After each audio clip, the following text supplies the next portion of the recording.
Siivi Online esitleb. Kas te peale muusika kuulamisega millegi jaoks muusikat vajate? On see teile oluline ka mingil muul otstarbel? See toob alati hea tuju, sisustab aega ja et kui tantsimisel on ka see vajalik tegelikult, ega ilma muusikat ei saa ju tantsida. Sama.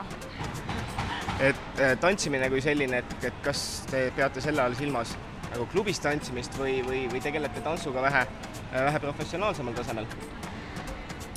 Klubimuusika on ka alati tore, aga ise tegelesin cheerleaderiga, et sinna kuulus ka põhimõtteliselt see muusika kogu aeg. Aga räägi sina, mis on selline suurim muusikaline elamus sinu elus, et millal või kelle kontserdil see võis näiteks olla? Eelmine aasta Go Live näiteks. Mis oli selle ürituse juures midagi sellist, mis eredalt meelde jäi? Eks ikka esitajad ehk näiteks Tanel Padar. Vaata cv.ee ja rate.ee ja kuula Uno raadiot.